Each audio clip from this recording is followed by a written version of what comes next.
शिर्डीत भाजपचं राज्यस्तरीय अधिवेशन पार पडतंय। आजपासून होणाऱ्या या अधिवेशनासाठी भाजपचे सगळे मंत्री, आमदार, खासदार तसंच राज्यभरातील 22,000 पदाधिकारी उपस्थित राहणार आहेत। अमित शहा, नितीन गडकरी आणि देवेंद्र फडणवीस सुद्धा हे पदाधिकाऱ्यांना मार्गदर्शन करणार असल्याचं कळतंय। तर आगामी स्थानिक स्वराज्य संस्थांच्या निवडणुका आणि भाजपमध्ये संघटनात्मक बदलाच्या दृष्टीनं हे अधिवेशन अत्यंत महत्त्वाचं असल्याचं मानलं जात आहे। एकंदरीतच मनपा निवडणुकांसाठी भाजप आजपासून शिर्डीतून रणशिंग फुंकणार असल्याचं कळतंय।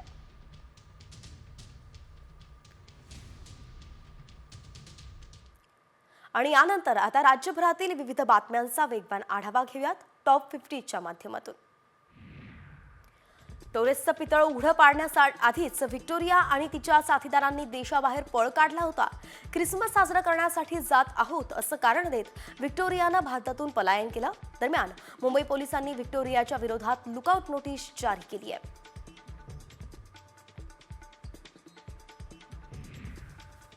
बुलढाण्यातील शेगाव तालुक्यानंतर आता नांदुरा तालुक्यातही टक्कल व्हायरसचे रुग्ण आढळून आलेत।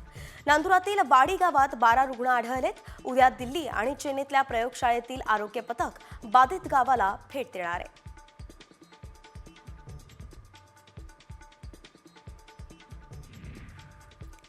विशाळगडावरती होणाऱ्या उरुसाला पोलिसांनी परवानगी नाकारली आहे। अनधिकृत अतिक्रमणाची कारवाई पूर्ण झाल्याशिवाय गडावरती कोणताही सण उत्सव साजरा होणार नाहीये अशी माहिती पोलिसांनीच दिली आहे।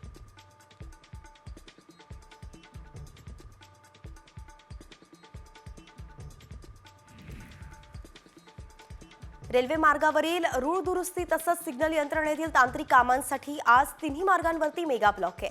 मध्य रेल्वेच्या विद्याविहार ते ठाणे 5व्या आणि 6व्या मार्गिकेवरती तर ट्रान्स हार्बर मार्गावरील ठाणे ते वाशी नेरूळ अप आणि डाऊन मार्गावरती मेगा ब्लॉक आहे। तसंच पश्चिम रेल्वेवरती सांताक्रूज ते गोरेगाव अप आणि डाऊन जलद मार्गावरती ब्लॉक असेल।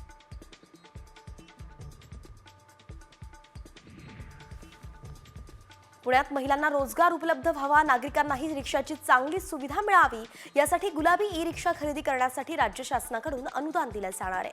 2800 महिलांना रिक्षा देण्याचं उद्दिष्ट ठेवण्यात आलंय।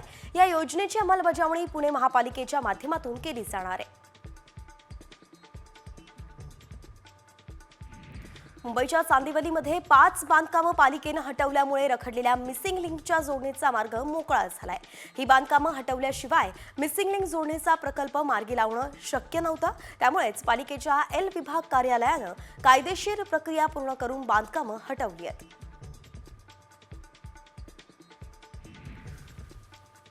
अटल सेतूजवळ नवा हायवे बांधण्यात येणार आहे। यामुळे अटल सेतू जवळून महाराष्ट्रातील मोठ्या महामार्गांना एकाच जागेवरून जोडणार आहे। 3700 कोटींचा हा प्रकल्प 30 महिन्यांत पूर्ण करण्याचं टार्गेट NHAIनं ठेवलंय। त्यामुळे अटल सेतू ते मुंबई गोवा महामार्गापर्यंतचा प्रवास 20 ते 30 मिनिटांत पूर्ण होणार आहे।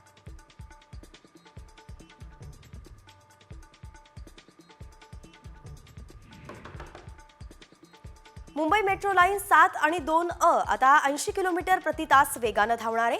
पूर्ण गतीनं संचलनासाठी CCRS कडून मंजुरी मिळाली आहे। या दोन्ही लाईन्सवरती रोज 2.5 लाखांहून अधिक प्रवासी प्रवास करतात।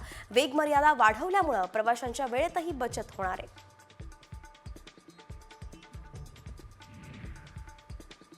वंदे भारत एक्सप्रेस ट्रेनच्या प्रवाशांसाठी भारतीय रेल्वेनं आनंदाची बातमी दिली आहे। सिकंदराबाद ते विशाखापट्टणम वंदे भारत ट्रेनमध्ये 4 अतिरिक्त बोगी जोडण्याचा निर्णय घेण्यात आलाय। वंदे भारत आता 16 ऐवजी 20 डब्यांसह धावणार आहे।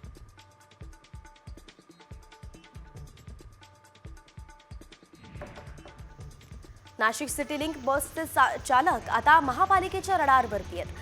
सुसाट बस चालवणाऱ्या चालकांवरती कारवाई केली जाणार आहे। नाशिक शहरातील 48 सिग्नलवरील CCTV फुटेज तपासून कारवाई केली जाणार आहे।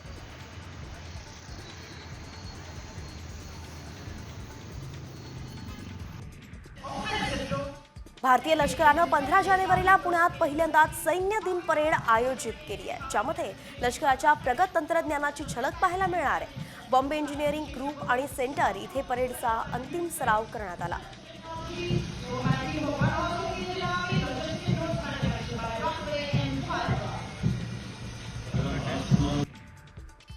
गेल्या काही दिवसांपासून तापमानात वाढ झाली आहे, त्यामुळेच पहाटे काहीसा गारवा आणि दिवसभर उकाड्याचा सामना करावा लागतोय. मात्र रविवारपासून मुंबईतील तापमानात घट होण्याची शक्यता हवामानशास्त्र विभागानं वर्तवली आहे.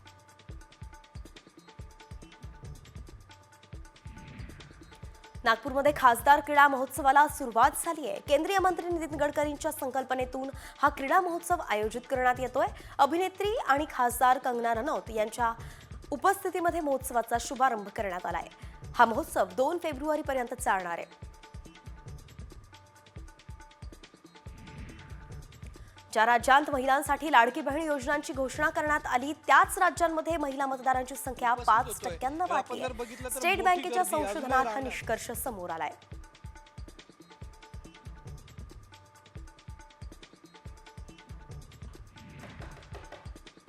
आरटीई प्रवेश प्रक्रियेसाठी शाळा नोंदणीची प्रक्रिया पूर्ण झालेली आहे. मात्र मुंबईतील शाळांचा फारसा प्रतिसाद नसल्याचं दिसून येत आहे. गेल्या वर्षीच्या तुलनेत जागांची घट झाली असून 327 शाळांमधून फक्त 6000 जागांचीच नोंदणी झाली आहे.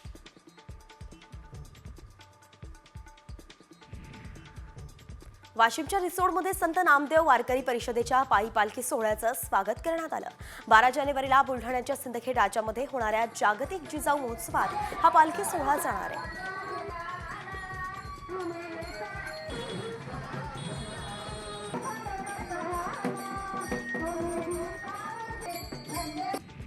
सोलापूरचं ग्रामदैवत श्री शिवयोगी सिद्धरामेश्वर महाराजांच्या हातातील योगदंडाची पूजाविधी सोहळा पार पडला. योगदंडाच्या पूजनानं सिद्धरामेश्वर महाराज अक्षता सोहळ्यातील धार्मिक विधींना प्रारंभ झाला. अक्षता सोहळ्यात वधूवरांना घरी जेवणाला बोलवण्याची प्रथा आहे.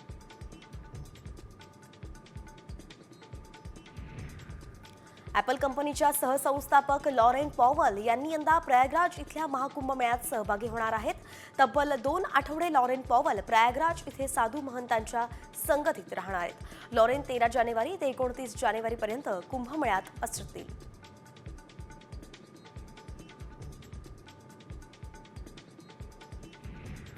अमेरिकेचे नवनिर्वाचित राष्ट्राध्यक्ष डोनाल्ड ट्रम्प यांना हश मनी प्रकरणात मोठा दिलासा मिळालाय. न्यायालयानं त्यांना सर्व 34 आरोपांमधून बिनशर्त निर्दोष मुक्त केलाय. निकाल देताना न्यायाधीश मार्चेन यांनी या प्रकरणात मोठा विरोधाभास असल्याचं म्हटलंय.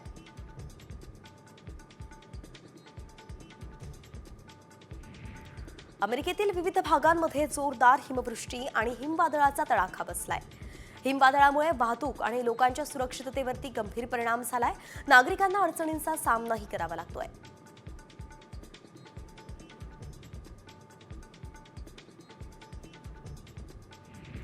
उपमुख्यमंत्री एकनाथ शिंदे यांच्या हस्ते क्रिकेटपटू यशस्वी जयस्वाल याला शिवगौरव पुरस्कार देऊन सन्मानित करण्यात आलाय.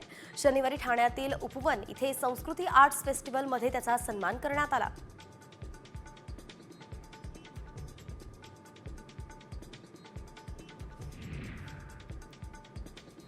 नाशिक शहरात अंमली पदार्थ विरोधी पथकाची मोठी कारवाई झाली आहे.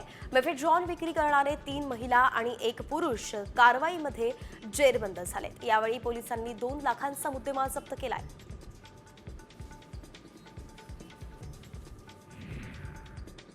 पुण्यातील मगरपट्टा परिसरात एका युवकानं भर रस्त्यात पोलिसाला मारहाण केली आहे. हा युवक एका ज्येष्ठ नागरिकाला मारहाण करत होता. दरम्यान वाहतूक शाखेच्या पोलीस कर्मचाऱ्यांनी त्या तरुणाला हटकलं. यावेळी राग अनावर झाल्यानं त्या तरुणानं थेट पोलीस कर्मचाऱ्यावर सुद्धा हल्ला केला.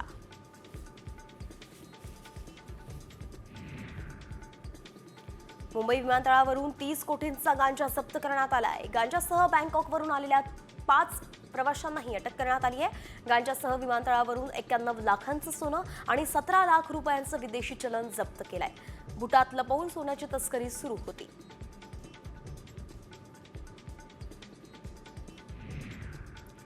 मुंबईतील बोरीवलीमध्ये अंमली पदार्थ तस्करी प्रकरणी मोठी कारवाई केली आहे. 40,20,000 रुपयांचं हेरोईन जप्त करण्यात आलंय. पोलिसांनी 2 आरोपींना ताब्यात घेतलं असून त्यांचा अधिकचा तपास सुरू आहे.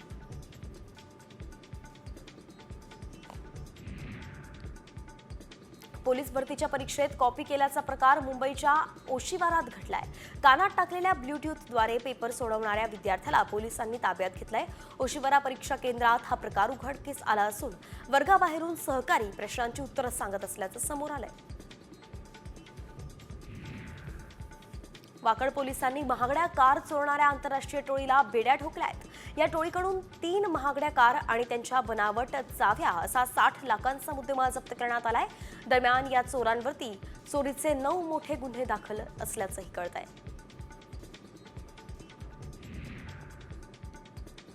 वसईतील एका ज्वेलर्सवरती 2 अज्ञात चोरट्यांनी बंदुकीचा धाक दाखवून दरोडा टाकलाय। सर्व घटना सीसीटीव्ही मध्ये कैद झाली आहे। 50 तोळे सोनं लंपास केलं गेलंय आणि या प्रकरणी पोलिसांकडून चोरट्यांचा शोध सुरू आहे।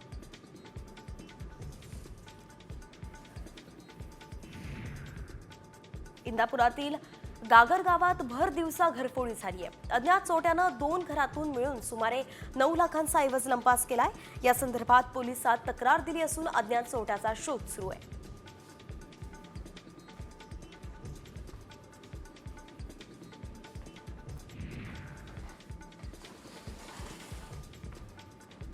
डोंबिवलीतील पोलिसांनी गॅस सिलेंडर चोरी करणाऱ्या टोळीचा पर्दाफाश करत एकाला अटक केली आहे, तर एक आरोपी पसारही झालाय। नशा करण्यासाठी सिलेंडर गॅस चोरी करत असल्याची माहिती समोर आली आहे। आरोपीकडून 9 सिलेंडर जप्त केले गेले।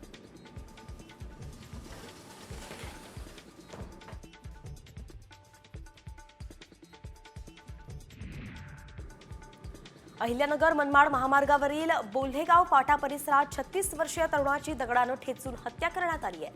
हत्येचं कारण अस्पष्ट असून अज्ञात आरोपी विरोधात गुन्हा दाखल करण्यात आलाय। पोलीस पुढचा तपास करतायत।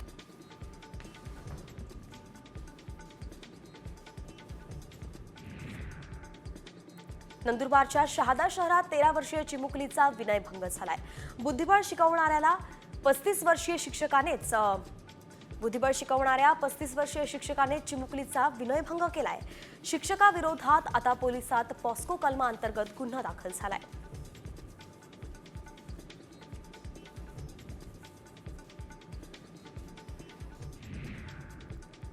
परळीतल्या अपघातात सरपंचाचा जागीच मृत्यू झालाय। राखेची वाहतूक करणाऱ्या टिप्परनं दुचाकीस्वाराला उडवलं। यात विद्यमान सरपंच अभिमन्यू क्षीरसागर यांचा जागीच मृत्यू झालाय। परळी तालुक्यातल्या मिरवट फाट्याजवळ हा अपघात झालाय, ज्यात सरपंचाचा मृत्यू झालाय।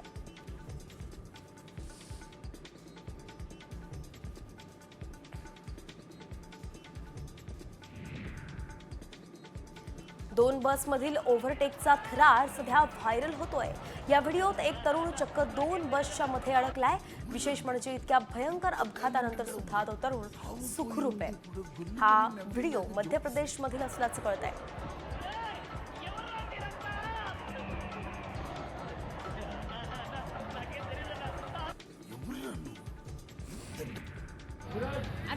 सिंदखेड राजा इथे राजमाता जिजाऊ यांचा 427वा जन्मोत्सव मोठ्या उत्साहात साजरा होतोय। सकाळीच शासकीय महापूजा संपन्न झाली। कामगार मंत्री आकाश फुंडकर यांच्या हस्ते पूजा करण्यात आली।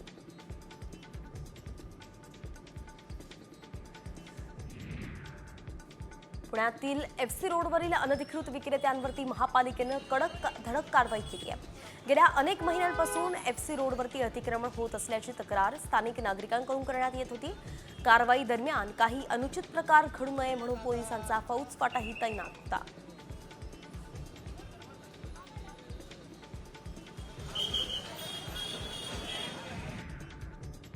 खारघरच्या इस्कॉन मंदिराला पनवेल महापालिकेनं नोटीस बजावली आहे। इस्कॉन मंदिराच्या प्रवेशद्वारावरती लावलेल्या मंदिराचं नाव इंग्रजीत असून मराठीत ते लावण्यात यावं अशी नोटीस मनपानं मंदिराला पाठवली आहे।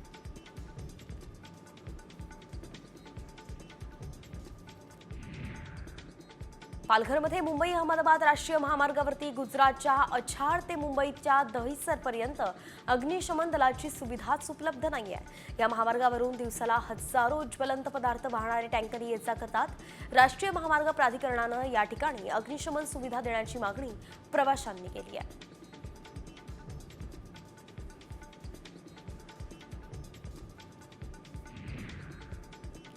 सोलापूर जिल्ह्यासाठी लवकरच 20 नवीन एसटी बस मिळणार आहेत। यापैकी 10 बस अक्कलकोट आगाराला तर 10 बस बार्शीला देण्यात येणार असल्याची माहिती राज्य परिवहन महामंडळाने दिली आहे। मात्र जिल्ह्याला मिळणाऱ्या बस आणि आवश्यकता असणाऱ्या बसमध्ये मोठी तफावत आहे।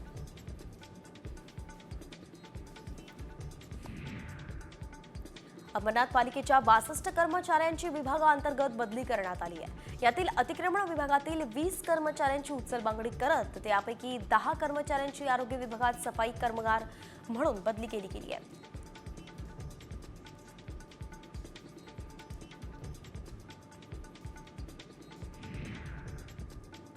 कल्याणच्या कोळशेवाडीतील सराईत गुन्हेगारांची पोलिसांनी धिंड काढली आहे। गेल्या अनेक महिन्यांपासून या 4 आरोपींनी परिसरात दहशत माजवली होती। आरोपींची धिंड काढल्यानंतर नागरिकांनी पोलिसांचं कौतुकही केलंय।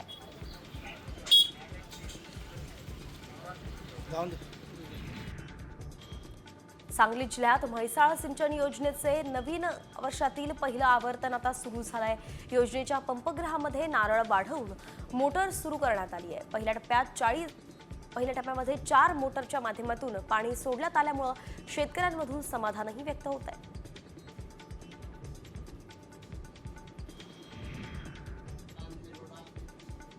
गायीच्या वासराचं अनोख्या पद्धतीनं बारसं साजरं करण्यात आलंय। पारंपरिक पद्धतीनं मंत्रोच्चार करून पाळण्यात घालून त्याचा नामकरण सोहळा पार पडलाय।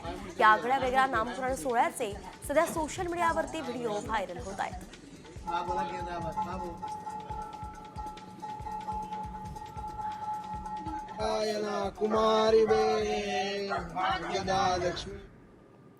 आणि आता बातमी बुलढाण्यातून समोर येते। बुलढाण्याच्या शेगाव तालुक्यामध्ये 11 गावांमध्ये लोकांना टक्कल पडत असल्यानंच आता खळबळ उडाली होती। आता याच बुलढाण्यात टक्कल व्हायरस नंतर ब्लू बेबी सिंड्रोमचं सावट आलंय। जिल्ह्यातल्या सर्वच तालुक्यातल्या पाण्यांमध्ये नायट्रेटसह विषारी घटकांचा समावेश आहे। प्रामुख्यानं 9 तालुक्यांमधलं हे चित्र गंभीर आहे। आता हे तालुके ब्लू बेबी सिंड्रोमच्या छायेत असल्याची शक्यता व्यक्त केली जाते। हा आजार झाल्यास बालकाच्या शरीरातील अवयव कार्यक्षमता कमी होते। या आजारात नवजात बालकांचा समावेश होतो।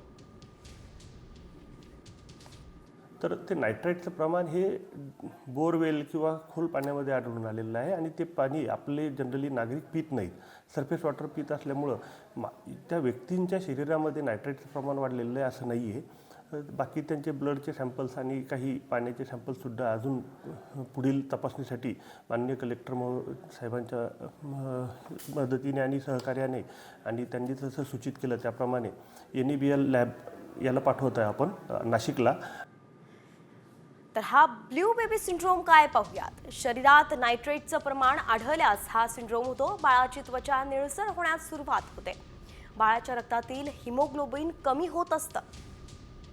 मेंदूला रक्तपुरवठा किंवा ऑक्सिजनचा पुरवठा सुद्धा कमी होतो। बाळाच्या वाढीवरती त्याचा परिणाम होतो।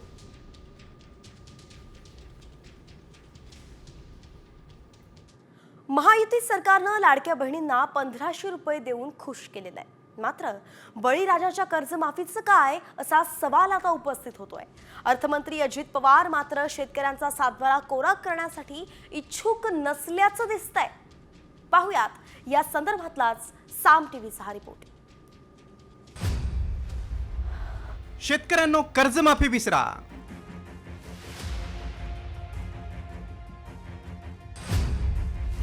मी कर्जमाफीबाबत बोललोच नाही।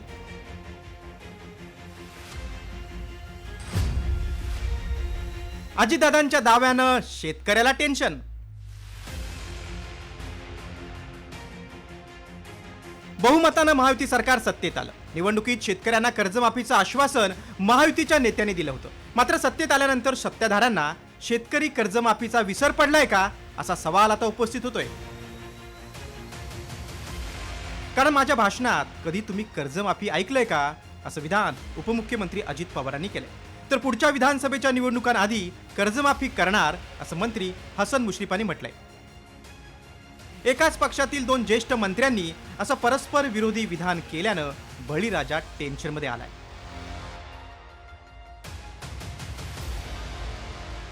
माझ्या भाषणात कधी तुम्ही ऐकलं का? मला मी जेवढी भाषणं केली ते तुला एक माहिती का,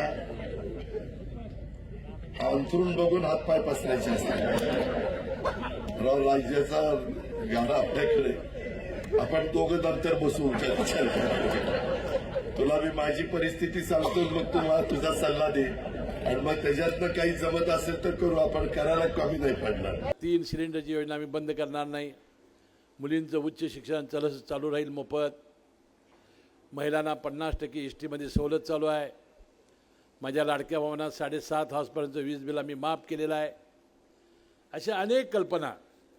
आणि पुढच्या विधानसभेच्या आधी मग कर्जमाफी करायची आहे आपल्याला. 5 वर्षात करायची आहे ना. ते 5 वर्षाचा आमचा जो जाहीरनामा आहे. तिजोरीच्या चाव्या दादांकडे असल्या तरी राज्याच्या तिजोरीत खडखडाट असल्याचं बोललं जातंय. त्यामुळेच सरकारसमोर निधी उभारण्याचं आव्हान आहे. असं असलं तरी भाजपनं मात्र सावध भूमिका घेतली. आम्ही अंथरूण वाढू, मात्र शेतकऱ्यांना दिलासा देऊ असं आश्वस्त केलं.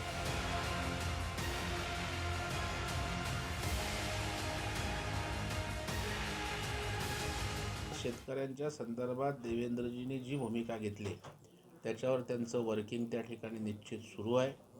शेतकऱ्यांना दिलासा निश्चितच दिला जाईल. आता हांतरून पाहून पाय पसरण्यापेक्षा आम्ही हांतरूनच वाढवू ना. शेवटी ज्या शेतकऱ्यांनी अपेक्षाने आम्हाला जर पाठबळ दिलं असेल तर त्या शेतकऱ्याला आम्ही असं बोलून चालणार नाही हांतरून पाहून पाय पसरावं.